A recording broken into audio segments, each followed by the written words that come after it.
कोकण रेल्वेचे भारतीय रेल्वेत विलीनीकरण करण्याची मागणी जुनी असली तरी बांधा वापरा हस्तांतरित करा तत्वाने सुरू झालेली कोकण रेल्वे हस्तांतरित करण्यात आलीच नाही।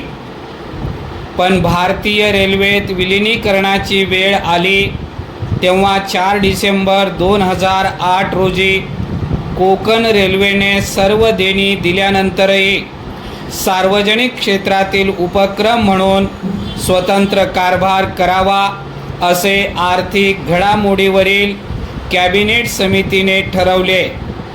हा निर्णय आधी केंद्राने बदलला, पण कोकण रेल्वेच्या उभारणीत भारतीय रेल्वेचा 51%, महाराष्ट्र सरकारचा 22%, कर्नाटक सरकारचा 15%, गोवा सरकारचा 6% व केरळ सरकारचा 6% आर्थिक सहभाग आहे। गोवा, कर्नाटक तसेच केरळ या अन्य राज्यांनी विलीनीकरणाला आधीच मंजुरी दिलेली आहे। आता मुख्यमंत्री देवेंद्र फडणवीस यांनी नुकतेच रेल्वे मंत्री अश्विनी वैष्णव यांना पत्र पाठवून महाराष्ट्र राज्य सरकारच्या वतीने कोकण रेल्वेचे भारतीय रेल्वेत विलीनीकरण करण्यास राज्यातर्फे संमती दिली। त्यामुळे भारतीय रेल्वेमध्ये कोकण रेल्वेच्या विलीनीकरणाचा मार्ग मोकळा झाला आहे। परिच्छेद कोकण रेल्वे मार्गावरील पहिली रेल्वे गाडी 20 मार्च 1993 रोजी मंगळूर उडप्पी दरम्यान धावली। रोवा, वीर, खेड, सावंतवाडी या मार्गाचे काम डिसेंबर 1996 मध्ये पूर्ण झाले। उत्तर गोव्यामधील पेडणे येथील एका बोगद्याचे काम पूर्ण होण्यास तब्बल 7 वर्ष 3 महिने लागले। अखेर कोकण रेल्वेचे 26 जानेवारी 1998 रोजी उद्घाटन करण्यात आले। त्यानंतर 1998-99 पासून कोकणात जाण्यासाठी विशेष रेल्वे गाड्या धावण्यास सुरुवात झाली।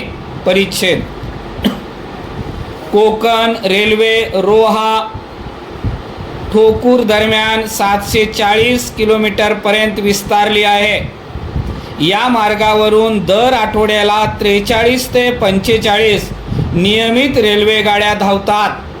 प्रत्येक रेल्वे गाडीतून साधारणपणे 3500 ते 4000 प्रवासी प्रवास करतात।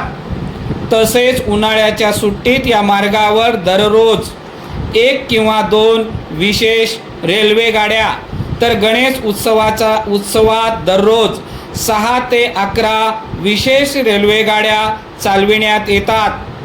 प्रत्येक विशेष रेल्वे गाडीमधील प्रवाशांची संख्या 4 ते 5 हजारांच्या घरात असते।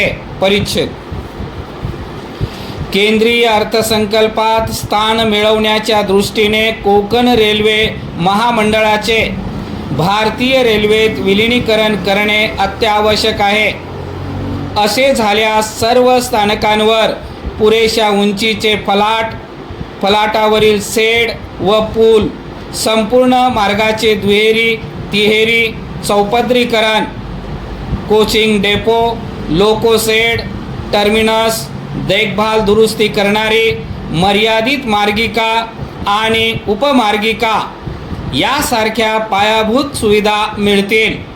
महाराष्ट्रात कोकण रेल्वेच्या इंदापूर, गोरेगाव रोड, सापे वामणे, दिवाणखवटी, कळंबणी बुद्रुक, अंजनी, कामथे, कडवई, निवस, वेरीवली, खारेपाटण रोड येथे पुरेशा उंचीचे फलाट नाहीत।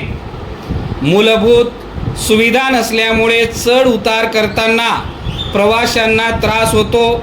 रेल्वे मंडळाच्या नियमानुसार फलाट व पादचारी पूल या किमान मूलभूत आवश्यक सुविधा असूनही कोकण रेल्वे मार्गावर केवळ निधी अभावी सर्व ठिकाणी पायाभूत सुविधा उपलब्ध करणे